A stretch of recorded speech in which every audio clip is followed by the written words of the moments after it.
Hello, everybody. Welcome to day 37, chapter 37. Today we're reading Joseph Dreams of Greatness.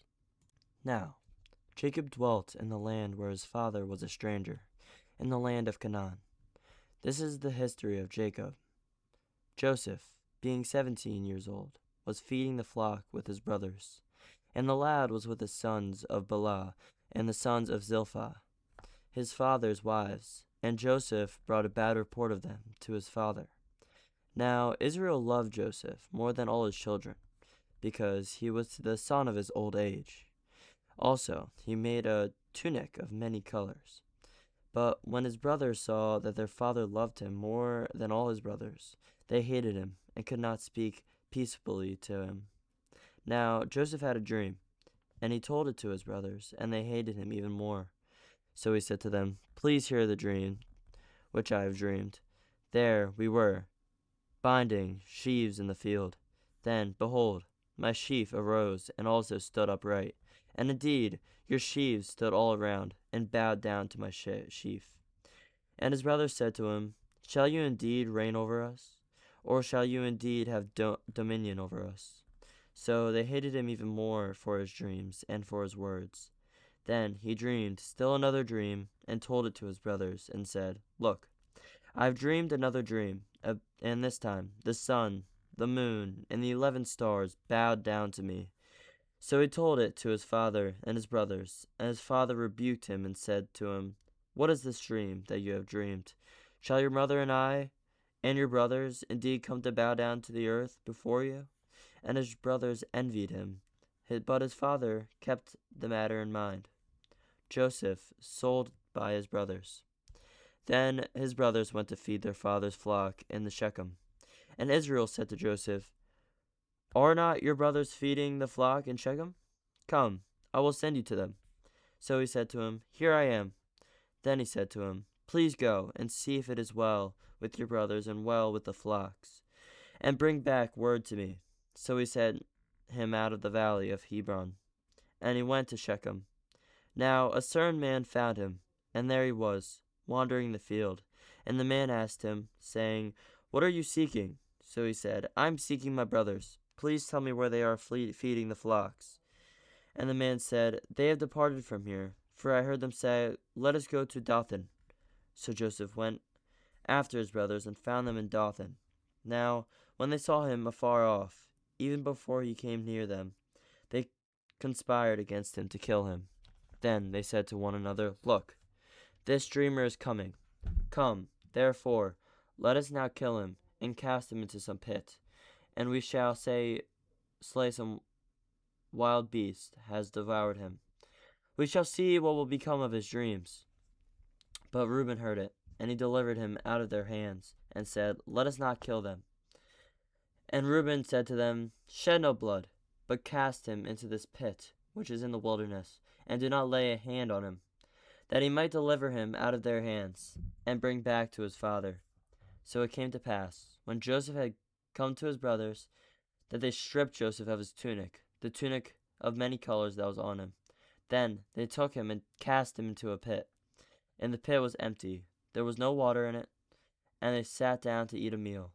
Then they lifted their eyes and looked, and there was a company of Ishmaelites coming from Gilead with their camels, bearing spices, balm, and myrrh, on their way to carry them down to Egypt. So Judah said to his brothers, "What profit is there, if we kill our brother and conceal his blood? Come, and let us seal him to the Ishmaelites, and let not our hands be upon him, for he is our brother and our flesh." And his brothers listened. Then Midianite traders passed by, so the brothers pulled Joseph and lifted him out of the pit, and sold him to the Ishmaelites for 20 shekels of silver. And they took Joseph to Egypt. Then Reuben returned to the pit, and indeed Joseph was not in the pit. And he tore his clothes, and he returned to his brothers and said, "The lad is no more, and I, where shall I go?" So they took Joseph's tunic, killed a kid of the goats, and dipped the tunic in the blood. Then they sent the tunic of many colors, and they brought it to their father and said, "We have found this. Do you know whether it is your son's tunic or not?" And he recognized it and said, "It is my son's tunic." A wild beast had devoured him. Without doubt, Joseph is torn to pieces. Then Jacob tore his clothes, but sackcloth on his waist, and mourned for his son many days. And all his sons and all his daughters arose to comfort him. But he refused to be comforted, and he said, For I shall go down into the grave to my son in mourning. Thus his father wept for him. Now the Midianites had sold him to Egypt, to Potiphar, an officer of Pharaoh and captain of the guard. Hello, everybody. Here's a quick summary and lesson of chapter Genesis 37. Genesis 37 introduces Joseph and sets the entire rest of the book in motion. At 17, Joseph is Jacob's favorite son, the first child of his beloved Rachel, and Jacob shows it openly, giving him a richly ornamented coat, often translated coat of many colors. This favoritism, combined with Joseph reporting on his brother's misconduct and then sharing two dreams that clearly imply his family will one day bow down to him, breeds deep resentment among his 10 older brothers. When Jacob sends Joseph to check on his brothers, tending flocks near Donathan, they see him coming and conspire to kill him. Reuben, the oldest, intervenes and convinces them to throw him into an empty pit instead, secretly planning to rescue him later.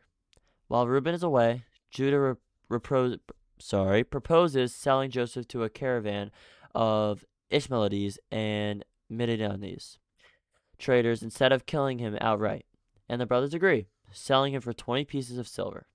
Reuben returns, finds Joseph gone, and is distraught. To cover their tracks, the brothers dip Joseph's coat in goat blood and present it to Jacob, letting him believe his favorite son was killed by a wild animal. Jacob is inconsolable with grief, refusing to be comforted. Meanwhile, Joseph is taken to Egypt and sold to Potiphar, an officer of Pharaoh's guard. The lesson? This chapter is a masterclass in how favoritism and unaddressed sibling rivalry can escalate into real betrayal and cruelty, echoing Jacob's own family patterns from earlier generations. It's also the beginning of a much longer story about how God can work through terrible human choices, betrayal, deception, and slavery, to bring about an unexpected larger purpose, a theme Joseph himself will name explicitly much later in Genesis. The emotional rawness here, Jacob's grief, the brothers' guilt-driven cover-up, sets a heavy, consequential tone for the Joseph narrative that follows for the rest of the book. Thank you guys so much for listening. See you tomorrow.